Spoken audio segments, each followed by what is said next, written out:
Marami kaming napulot na mangga dahil biglang lumakas yung hangin at nagkalaglagan nga sila. Kaya naman kaysa masayang naisip ko nga gawing shake. Hello, hi mga nay! Ako nga pala si Aling Mona, kasalukuyang full-time nanay sa aking 3 bulinggit. Kinakilala ko muna yung sarili ko kasi alam ko marami akong mga bagong followers at baka lang naman hindi pa nila ako kilala. Charing. Anyway, back to the video, malapit na naman nga matapos ang panahon ng tagmangga. Kaya eto't sinasamantala ko nga na makapag-shake habang marami pang mangga. Kasi sigurado, next year na naman ito makakagawa. At habang nagvo-voice over ako, meron nga nagbibideo kasi may bandang baba namin, kaya medyo nadidistract ako. Parang gusto ko na lang din silang sabayan. Nakakalimutan ko kasi yung susunod kong sasabihin at parang gusto ko na lang sabayan yung lyrics ng kanta.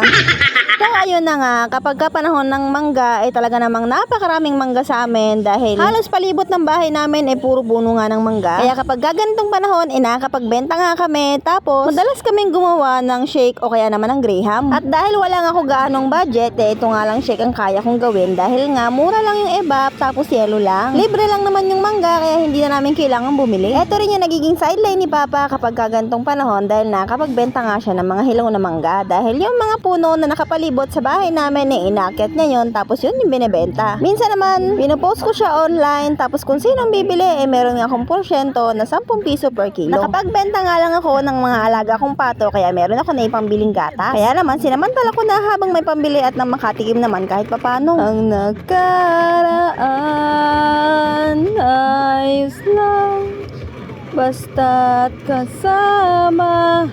Konting alak lang kahit walang pulutan ang minsan. Sorry. Nahati talaga yung attention ko sa video kaya tsaka dito sa voice over ko. Pasensya na. Wala na akong maisip. Diyos niyo.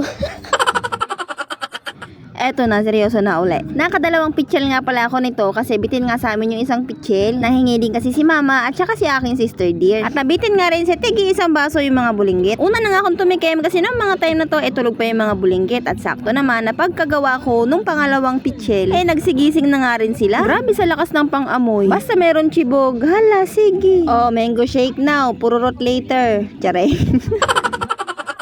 Oh, ang ina, nasarapan. Sino ba talagang bitin? Yung mga bata o ikaw?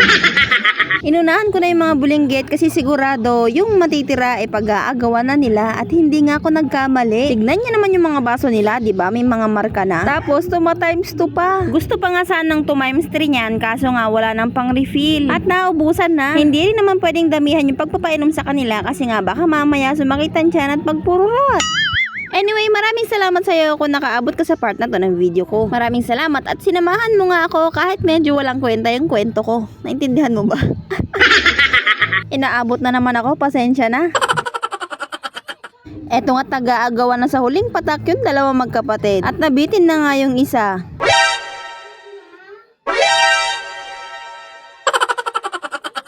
At hanggang dito na nga lang po. Thank you for watching.